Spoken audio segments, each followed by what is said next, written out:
Bonjour à toutes et à tous. Aujourd'hui, on va explorer un sujet qui est franchement fascinant, la pensée magique. Alors non, on ne va pas parler de tour de passe-passe, mais plutôt de ces petites croyances, ces sortilèges intérieurs qui, sans qu'on s'en rende compte, façonnent nos vies bien plus qu'on ne le pense. On a tous plus ou moins nos petites superstitions, pas vrai? Ces réflexes qui, sur le papier, semblent complètement irrationnels. Et pourtant, ils sont là, bien ancrés. Mais alors, d'où est-ce que ça vient? En fait, ces comportements sont absolument partout. Pensez au sportif qui ne peut pas jouer sans ses chaussettes fétiches, ou à la personne qui fait un détour pour éviter de passer sous une échelle. Ce ne sont pas juste des petites manies, non, ce sont les échos d'un mode de pensée qui nous vient de très très loin. Et c'est là que ça devient intéressant. C'est le grand mystère qu'on va tenter de percer aujourd'hui. Comment se fait-il qu'une partie de notre esprit, en plein air de la science et de la rationalité, continue de croire aux sorts et aux enchantements? Alors, première chose à faire, admettre que cette magie fait bel et bien partie de notre quotidien. Ce n'est pas du tout un truc bizarre ou isolé, c'est un mécanisme de pensée qu'on retrouve absolument partout, dans toutes les cultures, depuis la nuit des temps.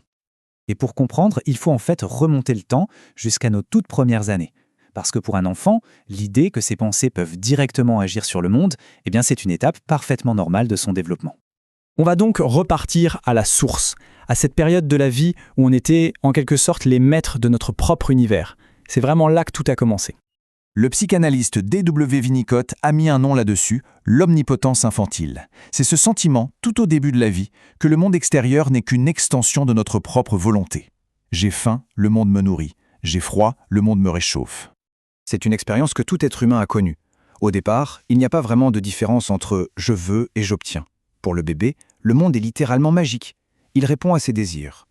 Bien sûr, en grandissant, on est censé apprendre les limites de notre pouvoir. On s'en rend compte que le monde ne nous obéit pas au doigt et à l'œil. Mais parfois, il y a ce que les psychologues appellent un défaut de désillusion.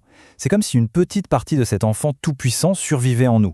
Et c'est cette partie-là qui, des années plus tard, continue de toucher du bois. Et là, on arrive à un point absolument crucial.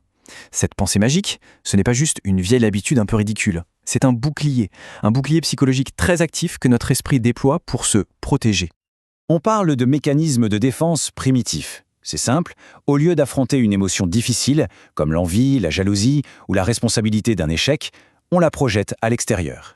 Le mauvais œil, la malchance, le destin, ça devient des coupables parfaits qui nous dédouanent. Au final, la fonction de cette magie est assez simple, nous rassurer. Elle nous donne l'illusion qu'on a encore un peu de contrôle, même quand on se sent complètement dépassé par les événements. C'est en quelque sorte le plus vieil anxiolytique du monde. Le problème, c'est que ce bouclier a un coût, et parfois, il sert surtout à cacher des failles bien plus profondes. Ce n'est pas toujours aussi inoffensif qu'un simple porte-bonheur. En fait, quand cette pensée magique persiste de façon trop rigide chez l'adulte, ça devient un indice. C'est souvent le signe que l'esprit est sous tension, qu'il a du mal à gérer l'incertitude et les conflits intérieurs. On le voit d'ailleurs dans différentes structures psychologiques.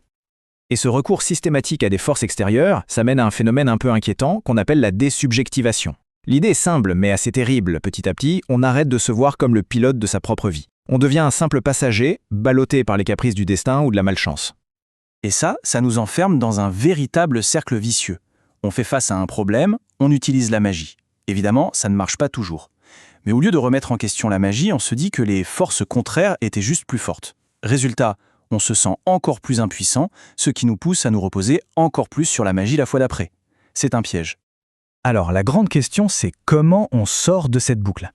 La solution, ce n'est pas de rejeter ces croyances en bloc, mais plutôt de comprendre à quoi elles servent, pour ensuite développer des stratégies un peu plus matures pour gérer l'anxiété.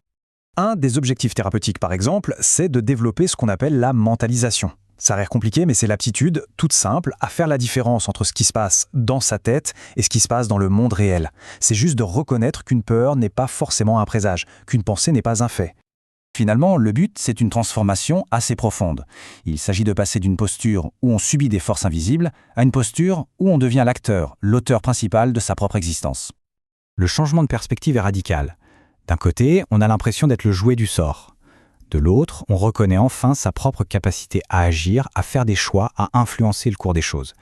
Ce n'est pas de la toute-puissance, c'est juste reprendre sa place d'acteur. Parce que la vraie maturité psychologique, ce n'est pas de réussir enfin à contrôler le monde par la pensée, comme le révèle l'enfant en nous. Non, c'est d'accepter les limites de notre pouvoir. Et à la place, de développer la force intérieure pour naviguer dans un monde qui, par définition, restera toujours imprévisible. Et pour conclure, tout ceci nous amène à une question plus personnelle. Quel est ce petit sortilège, ce porte-bonheur, cette croyance au destin qui, tout en donnant l'impression de protéger, empêche peut-être en même temps d'être pleinement l'auteur ou l'autrice de sa propre histoire ?